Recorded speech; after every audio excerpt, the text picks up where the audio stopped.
Well, good afternoon, everybody. I am technically walking in the middle of the road here on Millbank. What I wanted to do is bring you into one of the most beautiful art galleries in London. We are heading in to Tate Britain. Now, Tate Britain showcases over 500 years of British art. Some of the most prominent artists and most recognised artists in British history, including the largest collection of Turner paintings above any other museum in the world. It's a pretty special place. It would be very hard to break it all down in one go, but I just want to show you some of my favourites in here, including John Everett Millais' Ophelia. Let's break it down. Let's go and see what we can see in the incredible Tate. For folks, and I'll say it again, this is the beauty of this incredible city. I mean, all the museums, the majority of the museums and art galleries are free of charge for your viewing pleasure. And it's an incredible service, except for very special exhibits, like currently at the moment they have the 80s exhibit is running here. But for a nominal fee every year, you can register for membership, and that awards you free entry into all the special exhibitions that take place throughout the year. Now, the incredible thing about this building is it was on the former site of Millbank Penitentiary, which technically was a holding cell for deportees who are making the long journey to Australia. And Henry Tate of Tate and Lyle Sugar was responsible essentially for the establishment of this incredible museum here in London. Now we're going to have a look inside. I'll show you. It's an amazing building with wonderful space, massive open spaces with the luxury for artists to exhibit their work. Now, as you can see, the interior is absolutely exquisite and affords amazing open air, natural lighting to the main gallery of the building. When you arrive, you will be given an option to take a map and have a look around some of the most famous exhibits here. It's very well signposted, and downstairs you have a wonderful cafe and plenty of facilities available to you. So let's take a look inside. Here you have two busts of JWM Turner, and we will be visiting them, and Everett Millais.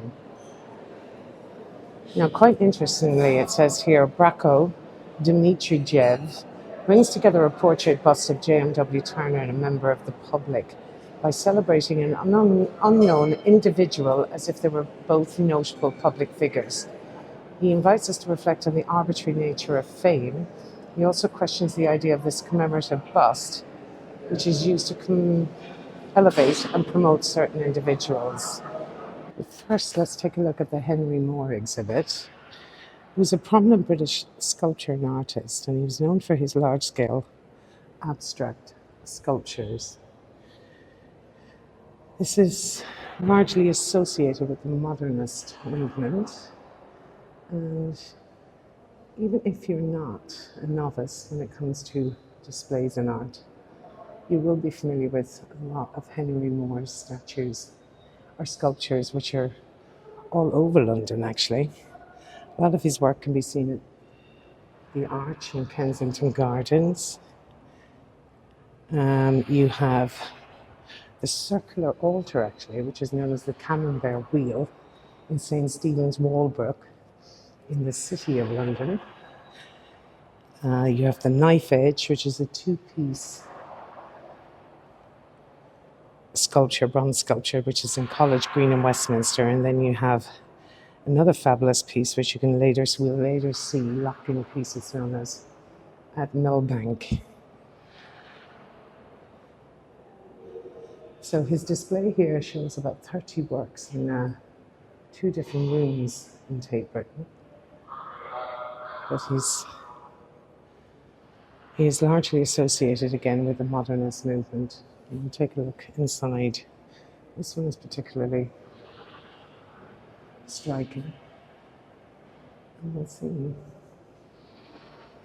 In this particular room, it combines the works of both Henry Moore and Francis Bacon. Francis Bacon became the most expensive British artist on record, second only to a sculpture or a painting by David Hockney that was sold. But Francis Bacon's painting eclipsed that. in a Sotheby's auction. I think it was in the region of about 60 million it sold for. And in 2012, one of Henry Moore's sculptures sold at Christie's for 19.1 million. Again, making him the second most expensive 20th century British artist after Francis Bacon. Despite that, he lived quite frugally by all accounts, even after acquiring an enormous amount of wealth. And he donated or saved most of his money into his trust. His Henry Moore Foundation actually still goes towards supporting the arts and supporting education and promotion of the arts. So this particular room is the 1980s, and it's to reflect turmoil in British politics. With the Thatcherite era, there was a series of miners' strikes in the UK, where 2 years of unemployment ensued for particularly miners in Liverpool. But it was also the period of social unrest amongst the black community, the gay community, gay and lesbian community, and the rise of the HIV epidemic and particular injustices that were suffered amongst the gay community, and also the turmoil in Northern Ireland. And this particular piece here, I thought was quite special. It is by the artist Sunil Gupta, and she photographed her gay and lesbian couple friends and other affectionate poses in this series of photographs from that era. We move in then towards the newer era, the dawning of the 1990s, where the likes of Damien Hirst and Tracey Emin exhibited their work, both Turner Prize recipients. And I believe this has to be a Damien Hirst, because he was famous for pickling live animals in formaldehyde.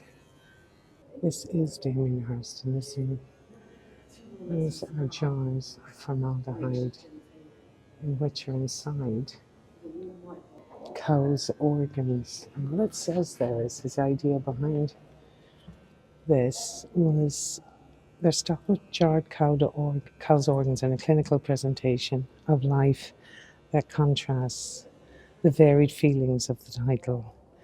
Bodies can be contained, their minds are harder to contain. So Damien Hirst basically was saying how when he looked into himself, he was trying to figure out how to separate the body from the mind. Interesting. And this is one of his pieces here. This is the full sheep pickled in formaldehyde. And Tracey Emin's work is on display here as well. And of course, JWM Turner gives his name to the very famous and much coveted Turner Prize, recipients of which we will see in her work today. Let's have a look here.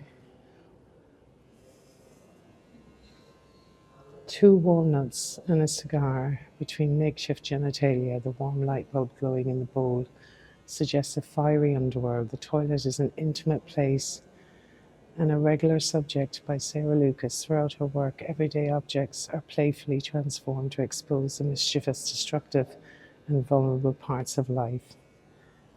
It's quite interesting. This beautiful piece here is known as No Woman, No Cry, and it's by Ophelia, and it's a tribute to the murdered teenager here in London, Stephen Lawrence. And this is quite interesting. This is by Lucian Freud, and it's of a chap called Leigh Bowery. I know I've come across him somewhere before. Performer, club promoter, and fashion designer, was a key figure in London's club scene in the post-punk years.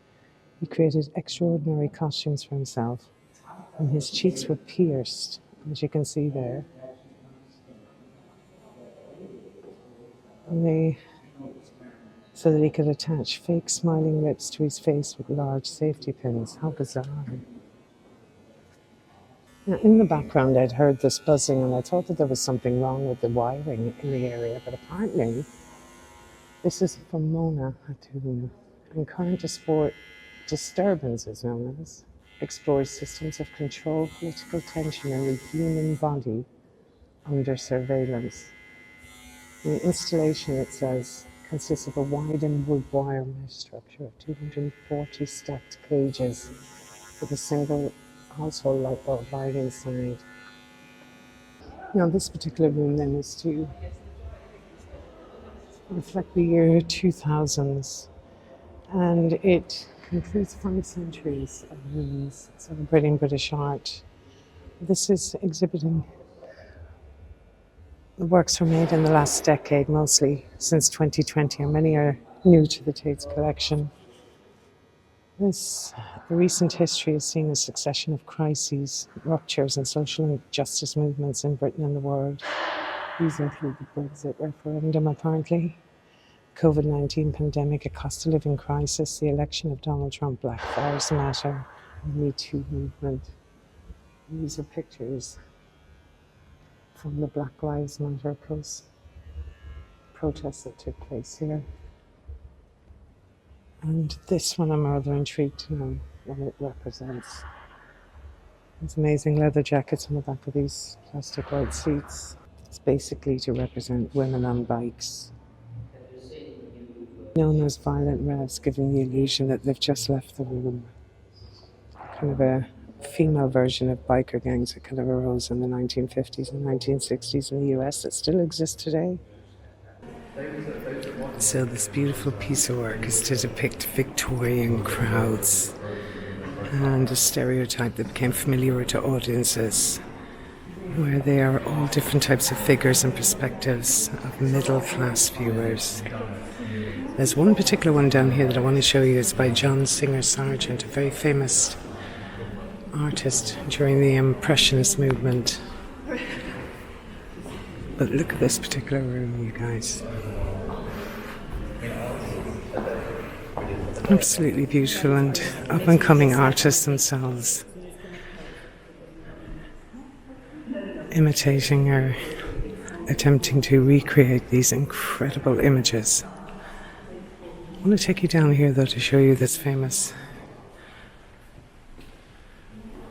John Singer Sargent painting.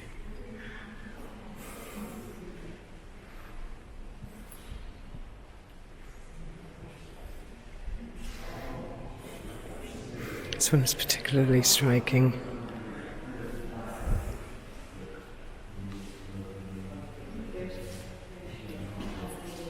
I'm using my little mini gimbal now, you guys, because I don't want to disturb people, obviously. Well, this is by William Blake, Richmond. It takes us down. This one caught my eye as well, though, and I love this particular one. I think it's actually called The Doctor. We'll have a quick look in a moment, but this is the particular one I wanted to show you. And it's its capturing of light. So this is John Singer Sargent. So John Singer Sargent was an American artist, but he was born to American parents and he lived in Florence. From an artistic family, he was from a very young age exposed to various artistic influences. Now he's an exceptional portrait artist, as you can see here, and he was lauded for his ability to capture the essence of his subjects. Associated with originally the Impressionist movement, though his work also incorporates elements of realism. This particular painting took him a year to complete because the 2 girls in the painting, 2 young ladies, had to pose daily at certain times of the day so he could capture the light perfectly and the warm light. And of course, with daylight saving time in this country, there were different hours and different days. This was painted actually in the Cotswolds, and this one is a very famous painting by him. It's Carnation Lily, Lily Rose. John Singer Sargent. Now this is a bust of Henry Tate by Thomas Brock, and it's commemorated the opening of the original Tate Gallery. And as mentioned earlier on, he had made his fortune previously by selling sugar. in neat white cubes. In 1889, again, he offered to donate a collection of contemporary British art to the National Gallery and the funds to build a new gallery at Millbank, which opened here in 1897. So this incredible painting by Luke Fields depicts what's called the Doctor, where you have a working class child in the process of recovering from serious illness. If you look in the background, you'll see her working class parents looking on anxiously to find out about her progress. It's quite fitting considering Fields himself lost a child to serious illness, and the light coming in through the window portrays like a dawning of a new light and some optimism, even in the depths of grief and depression. I thought that was an amazing piece. Now this is the one I'm most excited to see. This is Ophelia, named after the tragic heroine, or love interest of Hamlet in Shakespeare's Hamlet, who, in her absolute depression and complete angst as being rejected by Hamlet and the death of her father Polonius in the play, terrifyingly commits suicide. Now, in an incredible story of art mirroring life, the lady who posed for this was Lizzie Siddal.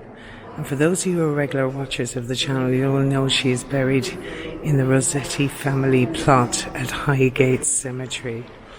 Now we're going to start at the beginning because this is an incredible story.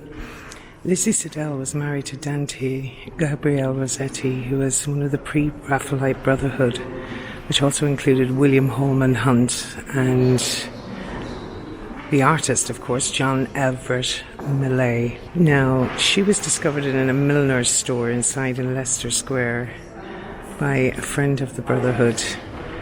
And he came in overly excited about this stunning woman he found as an apprentice hat maker in Leicester Square. With her long flowing red locks and her very toned, slim, tall physique, she was quite the unconventional Victorian beauty. And she quickly became a muse for the Pre-Raphaelite Brotherhood. And knowing that she would make a lot more money as a muse for an artist and a model for an artist than she would as a milliner's apprentice. Now, she came from an exceptionally poor family, but she entered into a very romantic and tumultuous relationship with Dante Gabriel Rossetti. A life full of love and passion and romance and addiction and tumultuous relationship ensued. She herself was an artist and a poet, but she was known for her beautiful long red flowing locks. Now, she posed for John Everett Millais with this particular picture for 5 hours in a freezing cold bath with water that was, because of his obsession with realism, he filled that bath water with freezing cold water from the River Thames. Now, apparently he did put some candles underneath to keep the bath, but they kept warm, but they kept extinguishing. And she lay there quietly, knowing that she desperately needed the money. And after 5 hours, when he became out of his artistic trance, Millais realized that she was freezing and looked very poorly and was turning a certain colour. She was immediately rushed to hospital at the expense of her father, who couldn't afford, and he threatened to sue Millais. And she was suffering from extreme pneumonia, where she was actually prescribed laudanum, which was a form of opium, and long began a much-long addiction to laudanum and opium. Now, years later, she became the sole muse for Dante Gabriel Rossetti, and he was quite reluctant to marry her because of her poor background and her lack of connections, shall we say, or wealth. He himself came from a very famous artistic family.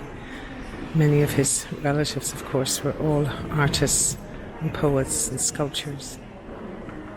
Eventually, she moved to Paris, and for a period of time, Dante was contacted to say she was gravely ill and most likely was suffering from anorexia or quite possibly tuberculosis. And he came to her bedside and eventually married her. But The union didn't last long. She fell pregnant in 1861 and her first daughter, was born stillborn. She fell pregnant again in 1862 in January, and she died in February 1862 of laudanum opium overdose. Her death was reported as an overdose. However, some suggest that she committed suicide and a letter was left, but that was quickly destroyed. So she was buried in the Rossetti family plot at Highgate, and she was buried with a book of Rossetti's poems. Now, 7 years later, he had gone into financial ruin, and when he had buried her with the poems, he had buried his book of poems and he had looped her beautiful hair around that book of poems. But 7 years later, when he went into financial debt, he was advised to dig up her body and retrieve the book of poems to publish them. And he was forced into doing it, and something he never got over for the rest of his life. And he did remove the book of poetry. They disinterred her, and they found that her hair had grown in massive waves and her body was perfectly intact, until of course they opened the cavern and decomposition set in, and he took the poems. They were disinfected and he published them, but it's something that terrified him and absolutely tortured his soul and his mind to the day he died. So it's just an incredible story. Read the painting, but the painting itself is the most sold postcard in Tate Britain. And that is the stunning Ophelia by John Everett Millais. Here we have one of the stunning works by Dante Gabriel Rossetti, and it's called The Annunciation. And here the angel Gabriel is telling the Virgin Mary that she will give birth to Jesus Christ. Gabriel Rossetti's sister posed here as the Virgin Mary, and both siblings were exploring personal perspectives in their work, engaging with intimate emotions and injecting more detached approaches. In this painting, the artist depicts medieval depictions of the Annunciation. In a more modern psychological view, clearly she looks like she's exceptionally anxious, and that is the husband of Lizzie Siddal, one of his most famous works.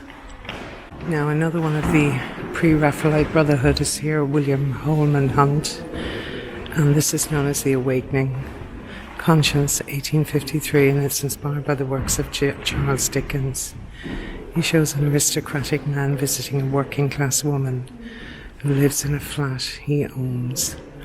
And that's quite interesting, actually, because we're going to have a little look at Walter Sickert's work as well, another famous Impressionist artist who depicted urban working class nude women in working class backgrounds. Now, this is one of the many Walter Sickerts in Tate Britain. He's notorious for his depictions of naked women in urban life. Now, rather than painting just a nude, he liked to depict nude in urban class situations. So this one implies it's known as a woman washing her hair. His preference for naked women is clearly visible here, as he liked patterns of the flesh and light streaming in through the windows. Most of his paintings he based on his residence, which was at Mornington Crescent, which the landlady actually was convinced Jack the Ripper had lived there. Now, Walter Sickert's connection with Jack the Ripper was technically because of his Camden Town murder series, which was a group of paintings which were quite controversial because they depicted what looked like prostitutes in poor living conditions, naked women on board several kind of Victorian-style beds with iron frames in naked attire. And a lot of people, one in particular, the bedroom, was exactly the same as the crime scene of Mary Jane Kelly, and he is actually Patricia Cornwall's Jack the Ripper. She invested £5 million of her own money in the Jack the Ripper investigation, and she's convinced it's this artist, Walter Sickert. Now, we'll have a look at another one or two of his pieces of work in just a moment. And this is, again, the famous Walter Sickert painting. And the idea behind it is boredom, a strained relationship between an elderly married couple, but this was painted in Paris. So some would consider him the father of British art. It has one of the most impressive collections of Turner paintings and the largest in the world, ladies and gents. And this is the Clore Gallery in the Tate. And it says here he was born in 1775 and the star of his generation of artists.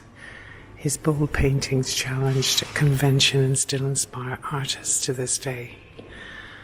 He inspired the likes of Claude Monet to Martha Rothko and David Hockney to Tracy Emin. Many artists have been inspired by Turner. And this is amazing, actually. This is a oil palette he would have used. Now, he was originally born in Covent Garden, actually. His father was a barber who paid for his art lessons, and he displayed his son's drawings in his shop window. Then he became a student at the Royal Academy at 14 years of age.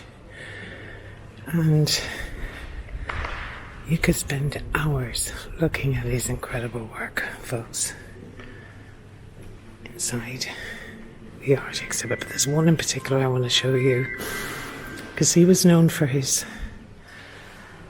seafaring pieces of work as well. One of his pieces of work actually sold for 52.9 million, and it was sold to the John Paul Getty Museum. So you have 9 different galleries to explore in the Turner exhibit, but there's one particular painting I love, and we'll have a look at it now in just a moment. It's gorgeous in here.